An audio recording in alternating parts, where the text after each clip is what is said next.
Assalamualaikum, saya Andrea Nisa, NPM 2786. Di sini saya akan menjelaskan dataset Student Satisfaction Survey.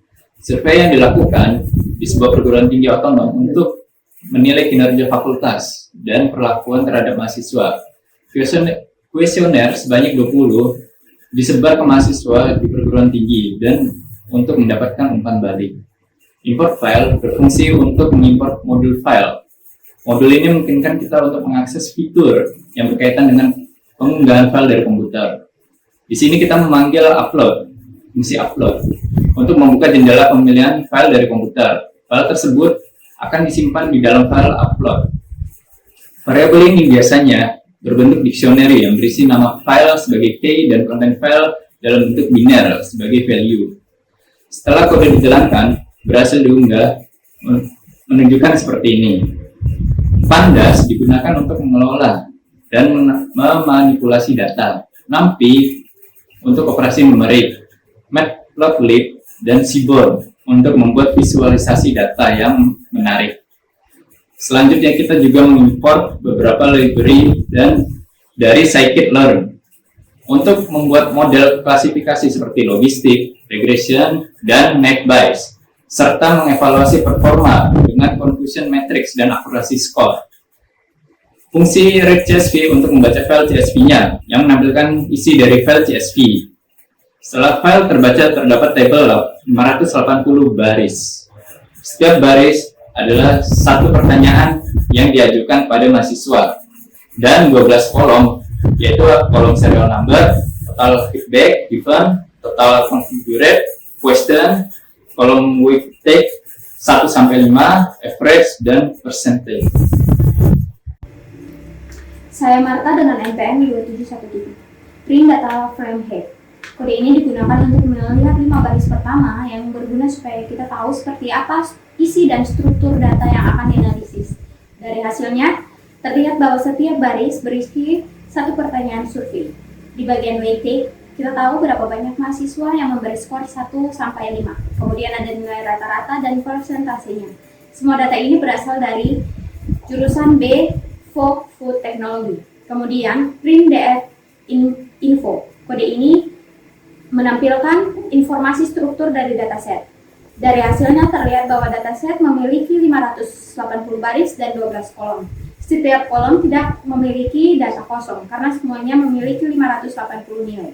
Selain itu, kita juga bisa melihat tipe data dari masing-masing kolom. Misalnya kolom SN dan week bertipe data angka in64, sedangkan kolom question dan course name bertipe objek atau teks. Print data frame describe. Kode ini digunakan untuk melihat ringkasan statistik dari data numerik. Misalnya pada kolom total feedback given, kita bisa melihat rata-ratanya adalah 14,31. Kita juga bisa melihat nilai standar, deviasi, nilai minimum, maksimum, dan median. Dari kolom weighted, kita bisa tahu seberapa sering masing-masing bobot diberikan. Contohnya weighted 4 memiliki rata-rata tertinggi yaitu 5,08. Print data frame is null. Kode ini digunakan untuk memeriksa apakah ada nilai yang kosong atau hilang di dalam dataset. Dan hasilnya menunjukkan semuanya memiliki nilai 0. Artinya tidak ada data yang kosong. Pertama, kita mengambil nilai persentasi dari kolom average per percentage dengan menggunakan metode ekstraksi teks. Kemudian, kita membuat fungsi bernama classify_satisfaction untuk membagi tingkat kepuasan menjadi 3 kategori, yaitu rendah, sedang, dan tinggi. Setelah itu, kita terapkan fungsi ini ke seluruh data untuk menghasilkan label kepuasan. Terakhir, kita menentukan fitur yang akan digunakan sebagai input model, yaitu 5 kolom bobot, dan label targetnya adalah kolom satisfaction level. Kemudian, kita menggunakan fungsi train test split untuk membagi data menjadi 2 bagian, yaitu 80% untuk melatih model dan 20% untuk mengujinya. Tujuan dari pembagian ini adalah agar kita bisa melihat seberapa baik model bekerja terhadap data yang belum pernah dilihat sebelumnya. Kami juga menambahkan random_state sama dengan 42 agar hasil pembagian data selalu konsisten saat dijalankan. Kita membuat model menggunakan multinomial NB yang merupakan salah satu jenis algoritma naive Bayes.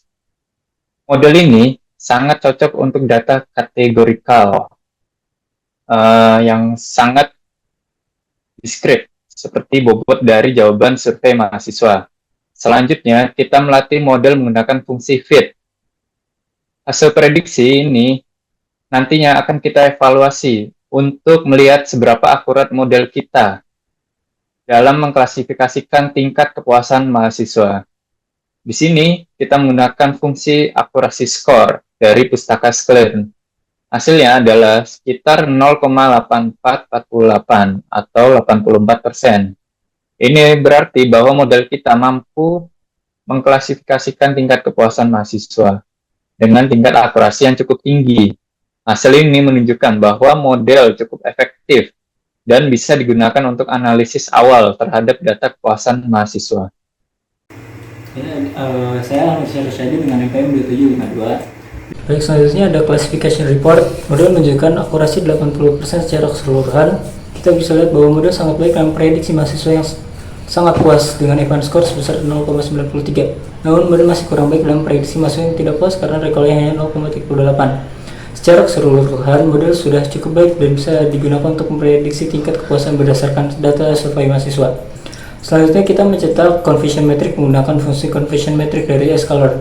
Hasil confusion metric dari model klasifikasi yang kita gunakan terdapat 3 kelas yang dianalisis. Untuk kelas rendah total 13 data, hanya 5 data yang berhasil diprediksi dengan benar, sementara 8 justru salah diklasifikasikan. Pada kelas sedang, model menunjukkan performa yang cukup baik dengan 41 data berhasil diklasifikasikan dengan benar, total dari 47. Terakhir, performa pada tingkat tinggi sangat baik dengan 52 dari 56 data berhasil diprediksi dengan benar dan hanya 4 data yang salah diklasifikasikan sebagai kelas sedang. Kemudian pada visualisasi pivot ini kita bisa melihat yang menampilkan tingkat kepuasan mahasiswa berdasarkan program studi terhadap berbagai pertanyaan evaluasi. Sumbu vertikal menunjukkan nama-nama program studi, sedangkan sumbu horizontal menampilkan berbagai pertanyaan terkait proses pembelajaran. Dan semakin tinggi poin dari kepuasan mahasiswa, semakin gelap juga warnanya. Kemudian di analisis ini menunjukkan 10 pertanyaan dengan tingkat kepuasan mahasiswa tertinggi dan terendah berdasarkan rata-rata penilaian mereka. Pertanyaan dari nilai kepuasan tertinggi mencerminkan kekuatan dalam sistem pembelajaran. Sementara itu, pertanyaan dengan rating terendah mengungkap area yang perlu ditingkatkan, seperti penggunaan metode pembelajaran hingga pemanfaatan teknologi dalam proses pembelajaran. Hasil ini memberikan gambaran menyeluruh bagi institusi untuk mempertahankan praktik terbaik dan sekaligus meningkatkan aspek-aspek yang belum optimal dalam pengalaman belajar mahasiswa. Perkenalkan, saya Aditya, NPM 2715. Alasan memilih metode tersebut adalah dataset Student Satisfaction Survey dipilih untuk keperluan analisis data karena memiliki relevansi yang tinggi terhadap sektor pendidikan, khususnya dalam mengevaluasi kualitas layanan pendidikan dari sudut pandang mahasiswa. Metode naive Bayes dipilih untuk menganalisis data Student Satisfaction Survey karena memiliki sejumlah keunggulan yang sesuai dengan karakteristik data.